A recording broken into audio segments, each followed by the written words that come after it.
guys, and welcome back to my channel. Today we're going to be looking at all the books I read in August, so let's jump into it.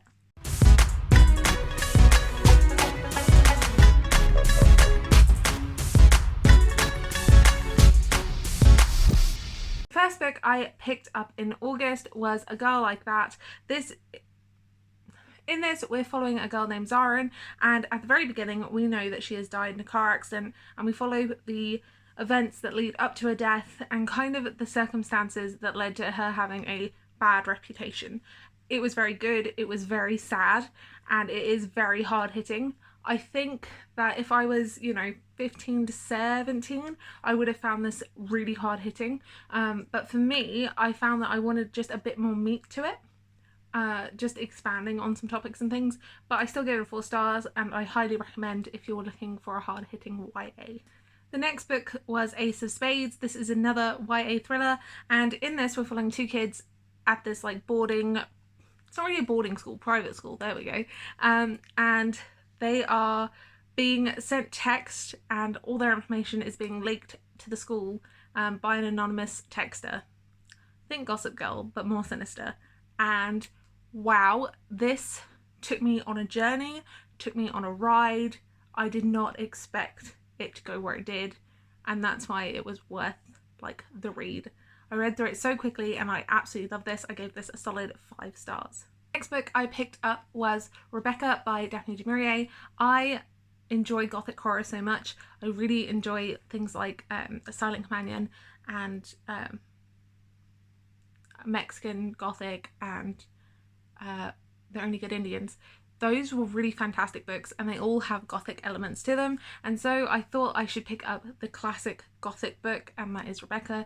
In this, we're following a nameless narrator as she marries a millionaire and is whisked away back to London to his home where he lived with his wife, who died a year before they moved back, and it seems like she's still there.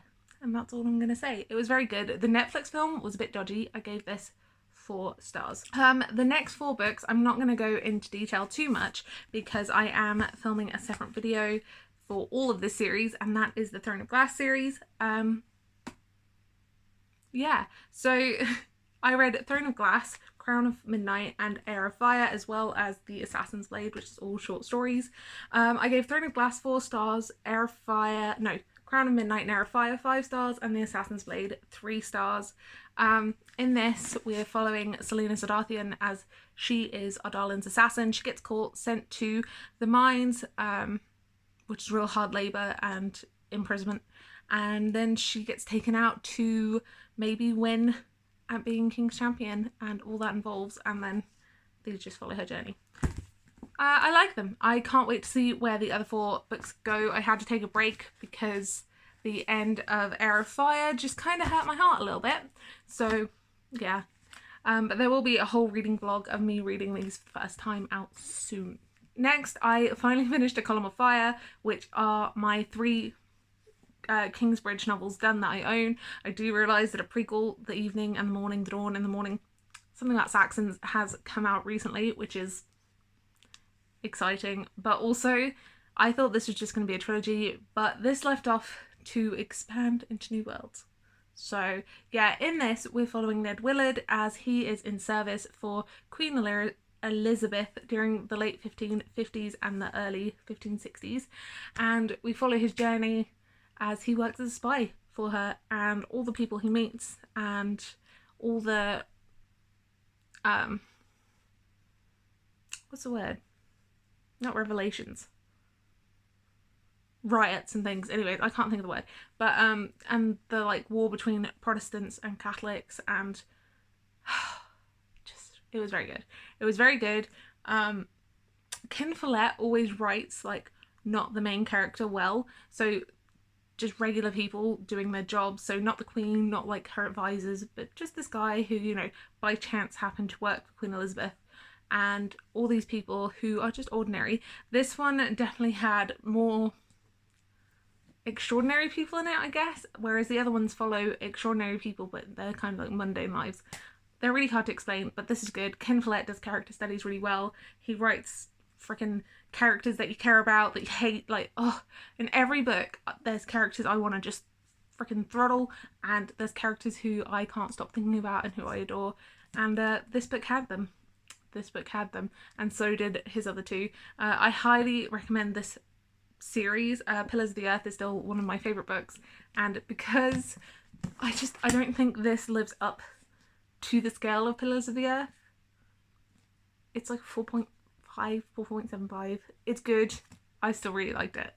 This is The Man Who Didn't Call. Now this is kind of a wild card. Didn't pick this up myself. One of my book club book swap members did. And this is about a man and a woman who spend 7 perfect days together, and then the man has to go on holiday, but you know, they're like, we're in love, I want to spend the rest of my life with you, blah blah blah blah blah. And so he goes off on holiday and he ghosts the lady. And the lady's like, no, there has to be a reason for this. He didn't just ghost me. No, there's a reason. And what if that reason was the one thing, the one secret they didn't share with each other? So this was like it had some thriller elements, had some like literary fiction elements, had some contemporary romance elements. It was just really good. I flew through this in a day. Highly recommend. Then I picked up a Cecilia Ahern book. This is Thanks for the Memories. I tend to always have a couple Cecilia Ahern books just floating around. I find them very comforting. They're not always, you know, 4-star reads, 5-star reads. But I still really enjoy them. I find them really just like cozy reads. And this is about a woman named Joyce who gets into an accident, and life kind of changes suddenly for her, and she starts dreaming of this little blonde-headed girl and has really strong feelings of deja vu. And Justin is a very cynical professor, like the blood on the back says, you know, the blood is the only thing he's giving from his heart in a long time. And somehow they have a really strong sense of deja vu about each other. And yeah, it was cute. I really liked it. I gave it 3 stars. It did have some outdated language in it, which I heavily noticed. But also, I feel like it's about 100 pages, 200 pages too big. Like, this could have easily been like a 200-page book and not a almost 500-page book. So, but other than that, I gave it 3 stars. It was cute, it was enjoyable. It had her, like, romance, contemporary vibes with a sprinkle of magic. The last physical book I picked up this month was Rewind by Catherine Ryan Howard. This is my second book by her, and it's my second 5-star read from her. I'm convinced this lady can do no wrong. She is amazing.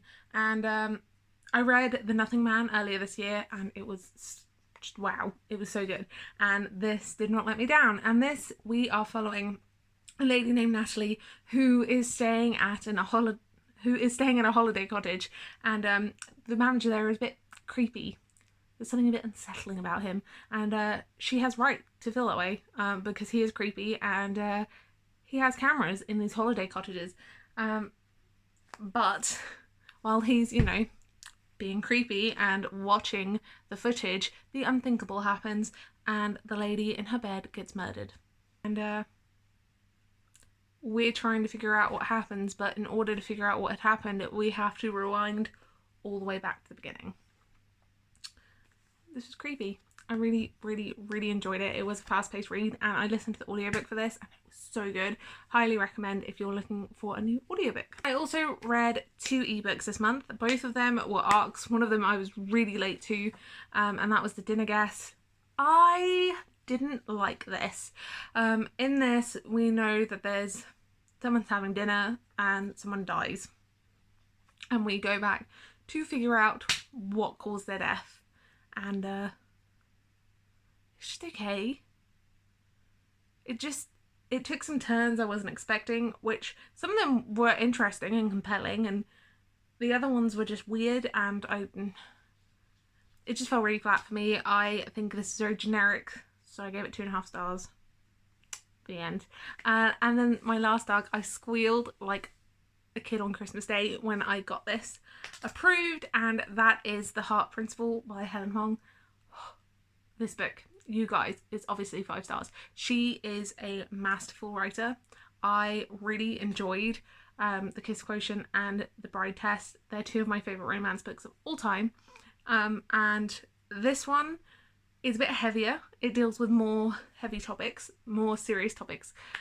She says it's semi-autobiographical, so that makes sense. And in this, we're following Anna, as she is struggling after having success and going viral playing her violin, and she's dealing with that and like the problems that can bring and the pressure that can bring to someone. She's also dealing with family problems. Her boyfriend's a dick and decides to have an open relationship, and so she's dealing with a lot. She's dealing with a lot. And in steps Kwon, who has also gone through some stuff, and you just see them grow in the most beautiful way together. I love it so much. It was so good, and I can't say enough about it. I'm buying a physical copy as soon as I go to the bookstore, and I do recommend looking up the trigger warnings for this. I will say that there are a few, but other than that, this book was just perfection. Right, guys, so that's all 13 books that I read this month. I had quite a few 5 stars, quite a few 4 stars, a couple of duds, but you know, not a bad reading month for me overall. What was your favourite book of August? I can't choose. Mine is definitely either the Heart Principle or Rewind. They were so good. So good. Yeah, so I hope you're all staying happy, safe and healthy, and I'll see you soon in another video. Bye guys.